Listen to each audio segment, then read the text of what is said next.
I think that our job is to make sure that we take care of the disaster that has occurred.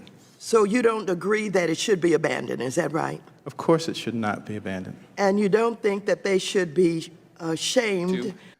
Meat processing in this country. There are heavy USD regulations prohibiting that, as the gentleman from Kentucky has talked to, and I'm happy to yield to him in a minute if he would like. We could go ahead and sit here for the next 5 days without adjourning. No, don't worry, Mr. Chairman, I won't do that. In a fiery and explosive congressional hearing, Dr. Ben Carson and Congressman Chip Roy humiliate Maxine Waters with truth, facts, and unshakable courage. Carson dismantled her condescending attacks with calm precision, while Roy unleashed a fiery takedown of her failed record and divisive rhetoric. This powerful exchange exposes the failures of career politicians and the corruption of the radical left, proving why America is ready for real leadership. This morning, Trump threatened to abandon Puerto Rico recovery efforts. President Trump served notice Thursday that he may pull back federal relief workers from Puerto Rico, effectively threatening to abandon the U.S. territory amid a staggering humanitarian crisis in the aftermath of Hurricane Maria. In a trio of tweets, he wrote, "We cannot keep FEMA, the military, and the first responders who have been amazing in Puerto Rico forever." On Thursday, he sought to shame the territory for its own plight. He tweeted, "Electric and all infrastructure was disaster before hurricanes." So you talked about what you, HUD, is doing in cooperation with, I guess, the administration. Do you agree with the president? I certainly agree that Puerto Rico is a very important territory. The people from Puerto Rico have contributed greatly to the culture of America. Well, I'm not talking about that. What I'm talking about is these tweets where the president threatened to abandon Puerto Rico recovery efforts. Do you agree that they should be abandoned, that Puerto Rico should be abandoned? Well, first of all, as I was saying, Puerto Rico is a very important part of our culture. No, I know it's important, but I want to know whether or not you agree with the president who's threatening to abandon Puerto Rico recovery efforts. I think I just said I have no intention of abandoning Puerto Rico. They're a very important part of who we are. So you don't agree with the president? He tweeted, "Electric and all infrastructure was a disaster before the hurricanes," and sought to shame the territory for its own plight. Do you share that opinion?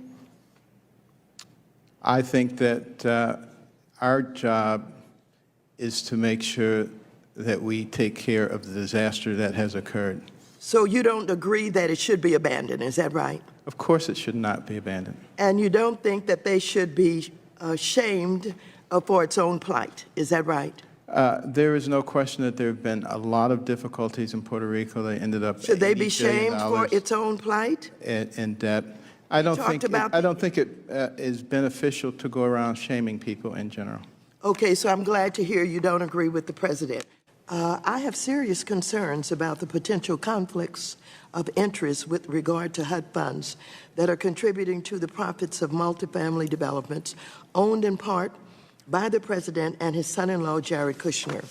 Do you think it's appropriate that the president and his family are profiting from federal government funding intended to support low-income families?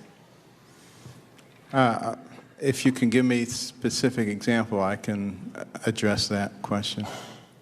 Well, I want to know if you think it's appropriate that the president and his family are profiting from any federal government funding intended to support low-income families. I don't think it's appropriate for public officials in general to do that.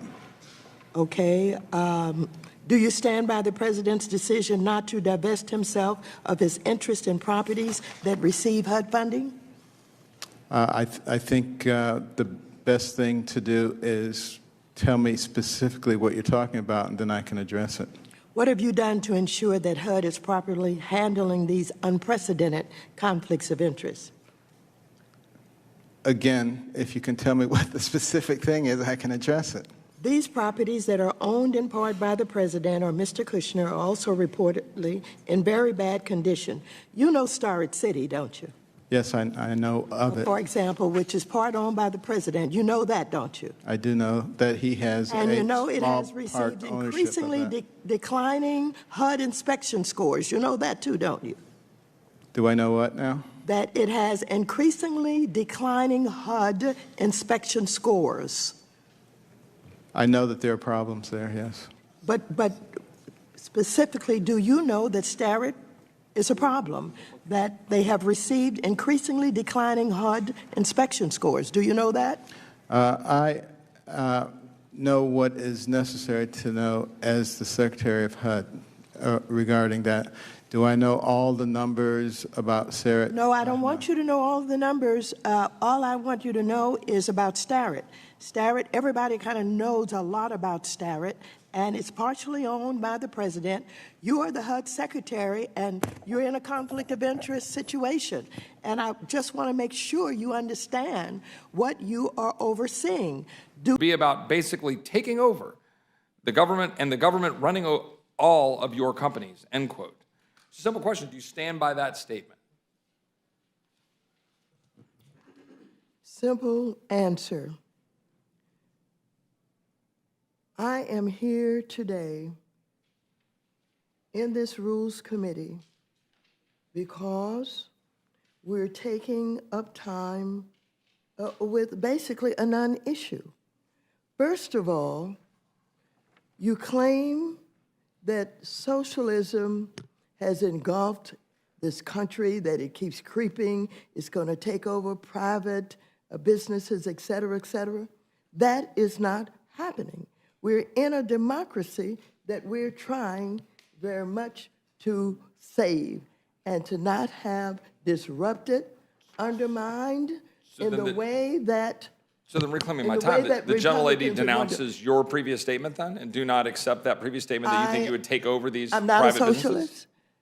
I'm a capitalist, and I commit to you that I am here to save Social Security, to save Medicare, to save seniors and veterans, and for some of you who have adopted certain kind of ways that you support what you now claim is socialism, I'm here to say to you, come on. So this liberal will be all about socializing, will be all about basically taking over and the government running all of your companies. You disagree with that? You now denounce that statement? I am not a socialist.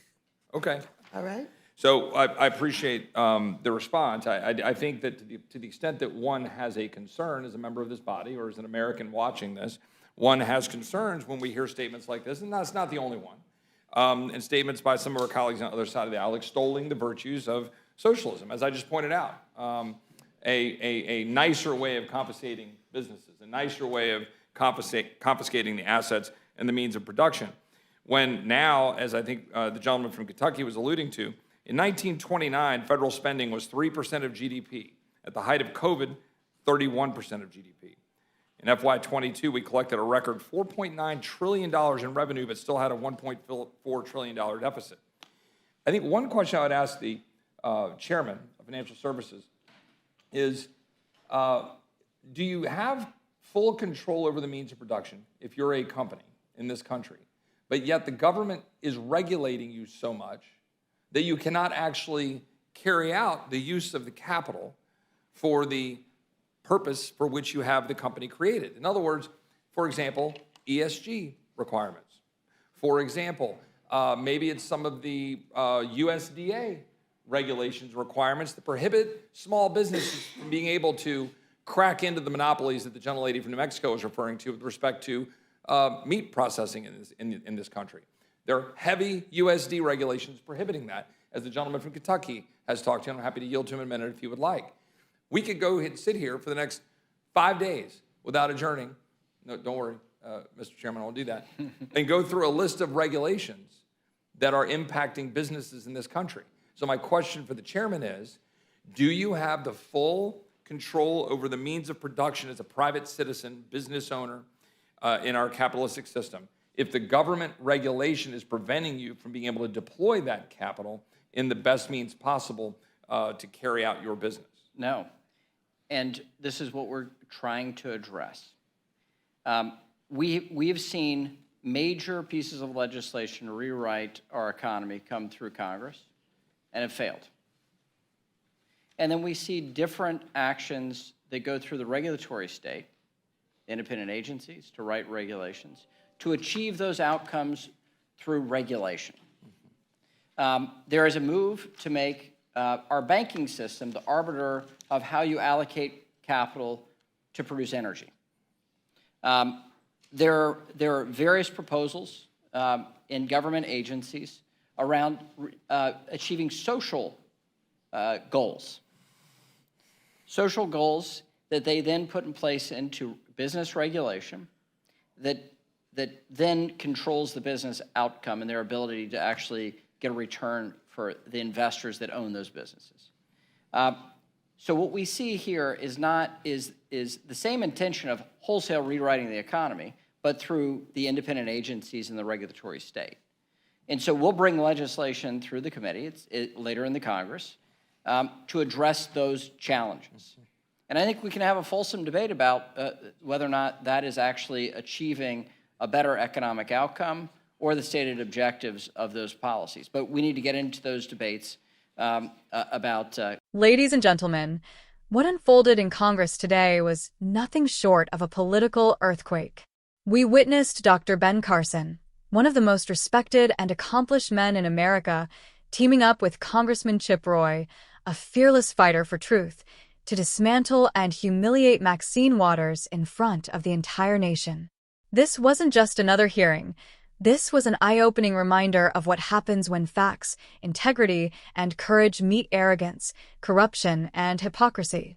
The hearing started out with Maxine Waters in her usual posture, smug, condescending, and ready to grandstand for the cameras. She clearly thought she had the upper hand, as she so often does after decades of getting away with talking points and rhetoric instead of real results. She tried to corner Dr. Carson with loaded questions, laced with disrespect, and the kind of political theater we've all come to expect from her. But Carson is not a man easily rattled. Dr. Carson, with his calm demeanor and razor-sharp intellect, responded with clarity and truth that cut right through Waters' bluster. Every time she tried to twist his words or trap him in a narrative, he brought it back to the facts, the failures of housing policies, the damage caused by decades of liberal leadership, and the need for real reform instead of political games. You could see Waters' composure cracking. She expected Carson to stumble, but instead she found herself backed into a corner with nowhere to run. And then, like a hammer striking down, Chip Roy came into the exchange. Roy is known for being one of the fiercest truth-tellers in Congress, and today was no exception. He laid out the cold, hard facts about Maxine Waters' record. He reminded the room that despite her long career in Washington, her district remains plagued with crime, homelessness, and poverty, the very issues she claims to be fighting against. He pointed out the hypocrisy of a woman who rails against wealth inequality while living a life of luxury and privilege, far removed from the struggles of the people she supposedly represents. Roy's tone was fiery, unapologetic, and relentless. He didn't mince words. He called out her divisive rhetoric, her history of inciting hostility against conservatives, and her obsession with identity politics over real solutions.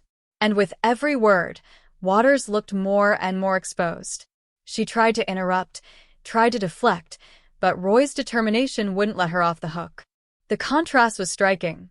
Ben Carson, calm and surgical in his dismantling of Waters' talking points, Chip Roy, bold and forceful, hammering down with undeniable truth.